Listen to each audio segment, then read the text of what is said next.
Со носење на новите измени на Законот за азил, државата веќе нема алиби да не се справува со проблемот на мигрантите, велат од невладиниот сектор. Според Уранија Пировска од Хелсиншкиот комитет, законот е донесен под притисок на јавноста, бидејќи власта досега не покажа желба на хуман начин да се справи со напливот на мигранти. Тоа значи дека оние сега 200 мигранти кои што од вчера се наоѓаат во Димир Капја, дека би можеле да го регулираат својот престој и да одлучат дали ќе ја напуштат земјата, односно ќе ја преминат границата на Република Македонија и ќе преминат во друга земја или пак ќе побараат азил во нашата земја. Јас се надевам дека се точни информациите од Министерството за внатрешни работи, дека е навистина изготвен таков формулар, односно дека е веќе подготвен правилникот за спроведување на овој закон, бидејќи само на таков начин ќе може ефективно и да се спроведува законот.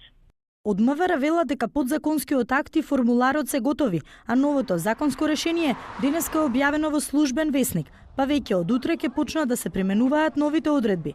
Со новите измени во кривичниот законник, мигрантите ќе може легално да се евидентираат и во рок од 72 часа да ја напуштат земјава или да побараат азил. Дополнително ќе може да користат јавен превоз, такси или воз, или слободно да бидат превезени од хумани граѓани. Според активистите за човекови права, се уште треба да се прецизираат подзаконските акти на кој начин мигрантите ќе може да аплицираат за азил или само ќе транзитираат низ земјава.